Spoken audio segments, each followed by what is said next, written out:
Hi friends, எல்லாம் எப்படி இருக்கீங்க? எல்லோரும் நல்லா இருக்கீங்கன்னு நினைக்கிறேன். இன்றைக்கி நம்ம டுடே ஐடியாவில் என்ன பார்க்க போகிறோம்னா, எக் லாலிபாப் செய்ய போகிறோம். கண்டிப்பாக எல்லாத்துக்குமே பிடிக்கும்னு நினைக்கிறேன். வாங்க, என்னென்ன அதுக்கு தேவையான இன்க்ரீடியன்ஸ் தேவைப்படுதுன்னு நம்ம பார்க்கலாம். என்னென்ன தேவைப்படுதுன்னு பார்க்கலாம்.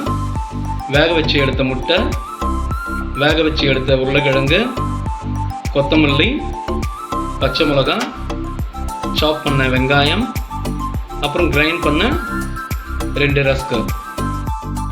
இப்போ நம்ம முட்டையை வந்து சின்ன சின்ன துண்டாக நம்ம கட் பண்ணி எடுத்துக்கலாம்.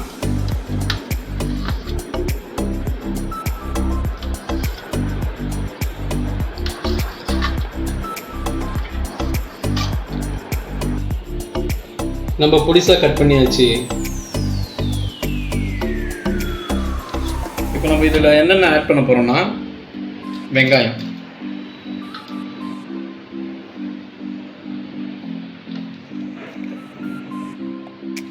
அடுத்தது நம்ம பச்சை மிளகா போட்டுடுறோம். அடுத்தது நம்ம கொத்தமல்லி போட்டுடுறோம். அடுத்தது நம்ம வேக வச்சு எடுத்த உருளைக்கிழங்கையும் இதில் ஆட் பண்ணிடுறோம். இப்போ நம்ம காஷ்மீரி மிளகாத்தூள் ஒரு 1/2 ஸ்பூன் நம்ம இதில் ஆட் பண்ணிக்கிறோம். இதில் நம்ம சீரகத்தூள் கொஞ்சம் ஆட் பண்ணிக்கிறோம். இதில் நம்ம கரம் மசாலா கொஞ்சம் ஆட் பண்ணிக்கிறோம்.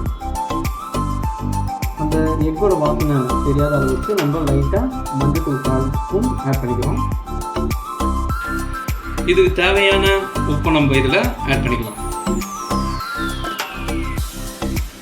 ஓகே ஃப்ரெண்ட்ஸ், நம்ம இதை அப்படியே ஃபுல்லாக நம்ம பிசைஞ்சு சின்ன சின்ன உருண்டையாக எடுத்துக்கலாம்.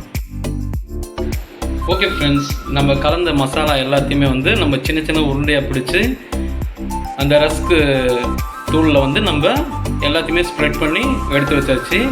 இப்போ இதை நம்ம வந்து ஃப்ரிட்ஜில் ஒரு 10 நிமிஷம் வைக்க போகிறோம். ஏன்னா இது நல்லா வந்து கொஞ்சம் செட் ஆகணும். ஃப்ரெண்ட்ஸ், இப்போ நம்ம ஃப்ரிட்ஜிலேருந்து எடுத்தாச்சு. நல்லா எல்லாமே ஃபிட் ஆகிருக்கு.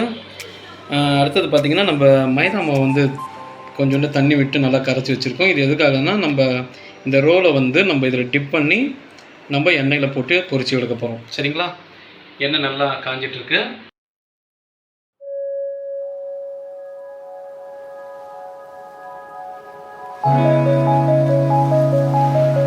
சூப்பராக வந்துட்டுருக்கு ஃப்ரெண்ட்ஸ். ஓகே, சூப்பரான நம்ம எக் லாலிபாப் ரெடி ஆகிடுச்சு ஃப்ரெண்ட்ஸ். இப்போ இது எப்படி